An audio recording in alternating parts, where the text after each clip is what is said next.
நான் உயிரோட இருந்தா நான் உங்களை பார்ப்பேன், பிரதமரா பார்ப்பேன். நான் பெத்த பிள்ளைகள் கூட நான் ரெண்டாவது தான் ப்ரேயர் பண்றேன் உங்களுக்காக. செய்யா, நாட்டு மக்களுக்கு எல்லாத்துக்கும் செய்யா. அதுக்கு தான் நீ பிறந்திருக்க, வேற எதுக்காக பிறக்கல. அந்த ஒண்ணுக்காக தான் நீ பிறந்திருக்க, கர்ணன் மாதிரி. செய். ஜனங்க அத்தனை பேர் மனசுலயும் நீ இருக்க. வாப்போன்னு பேசிட்டேன்னு நினைச்சிடாத ராஜா. என் மனசுக்குள்ள உனக்கு அப்படி ஒரு ஒரு இடம் இருக்கு.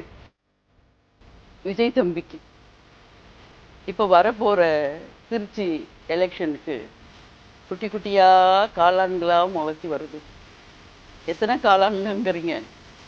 அண்ணாமலை, தனுசு, ராகவா லாரன்ஸ்.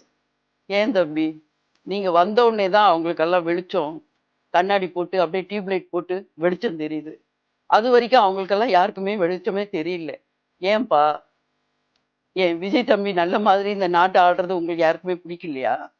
தம்பி ஒண்ணு மனசுல நினைச்சுக்கிடுங்க, எல்லாரும் ஓட்டு போட்டாக்கா 95% என் மகன் விஜய் தான் ஜெயிப்பா போல. இது எல்லாருமே அப்படி எப்படி மினுக்கிட்டா மூச்சு, விட்டில் மூச்சு, அந்த இருட்டு நேரத்துல அப்படி அப்படி பளிச்சு நின்றுட்டு மறைஞ்சு போயிடும். வேண்டாம், என் பிள்ளைய எதிர்த்துக்கிட்டு யாரும் விளையாடாதீங்க. என் பிள்ளைனாக்கா விஜய், விஜய் ஜெயிப்பா போல, இந்த நாட்டுக்கு நல்லது செய்வா போல. தம்பி விஜய், நீங்க தான் பிரதமரும் கூட, எழுதி வச்சுக்கிடுங்க. அம்மா வாக்கு பொய் ஆகாது. நான் சத்தியமா வாழ்ந்தது தம்பி, என் வாழ்க்கை அத்தனையுமே புனிதமான வாழ்க்கை. ஒரு இம்மி கூட நான் பொய் பேசியோ திருட்டுத்தனம் பண்ணியோ தப்பாவோ நான் வாழலை தம்பி. இன்னைக்கு நீங்க முதலமைச்சர், நாளைக்கு பிரதமர். எழுதி வச்சுக்கிடுங்க. நாளைக்கு நான் இருக்கணும் இல்லையோ எனக்கு தெரியாது, நான் சீனியர் சிட்டிசன். தைரியமா நில்லுங்க. இந்த முறை முதலமைச்சர் விஜய், அடுத்த எலெக்ஷன்ல பிரதமர், இந்திய நாட்டு பிரதமர் விஜய்ன்ட்டு பேர். நான் உங்களை ஐஸ் வச்சியோ இல்ல தூக்கி வச்சியோ பேசணும்னு அவசியமே கிடையாது. அந்த தகுதி இருக்கு, தாய்மை உள்ளம் உங்ககிட்ட இருக்கு.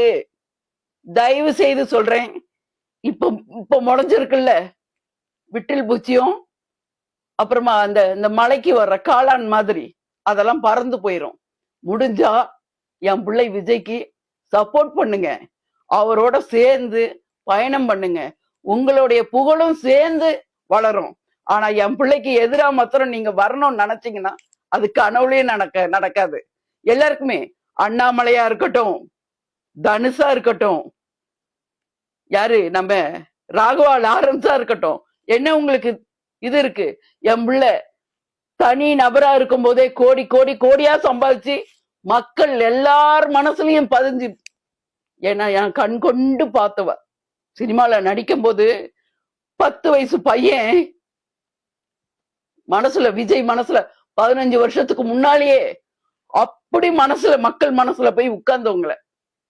முடிஞ்சா விட்டில் பூச்சியும் காளான்களே என் பிள்ளைக்கு சப்போர்ட்டா நில்லுங்க. எதிர்த்து மாத்திரம் நின்றுறாதீங்க. இந்த தாய் சொல்றேன், நான் இல்ல தாய், தமிழ்நாட்டு மக்கள் அத்தனை பேருமே தாய் தான். என் பிள்ளை வாழுவான், வளருவான், வாழ வைப்பான். இது சத்தியம். எம்பெருமான் ஈசன் மேல சொல்றேன், என் பிள்ளை ஜெயிப்பான். தம்பி 95% நீங்க தான். அடுத்த ஒரு 5 வருஷத்துல நீங்க பிரதமர். நான் உயிரோட இருந்தா நான் உங்களை பார்ப்பேன், பிரதமரா பார்ப்பேன். அணு தினமும் உங்களுக்காக நான் பெத்த பிள்ளைகள் கூட நான் ரெண்டாவது தான் ப்ரேயர் பண்றேன் உங்களுக்காக. அணு தினம் தூங்கி எழுந்த உடனே நீங்க நல்லா வரணும், நல்லா இருக்கணும். செய்யா, நாட்டு மக்களுக்கு எல்லாத்துக்கும் செய்யா. அதுக்குதான் நீ பிறந்திருக்க, வேற எதுக்காக பிறக்கல. அந்த ஒண்ணுக்காக தான் நீ பிறந்திருக்க, கர்ணன் மாதிரி. செய். ஜனங்க அத்தனை பேர் மனசுலயும் நீ இருக்க. வாப்போன்னு பேசிட்டேன்னு நினைச்சிடாத ராஜா. என் மனசுக்குள்ள உனக்கு அப்படி ஒரு இடம் இருக்கு. நன்றி, வணக்கம்.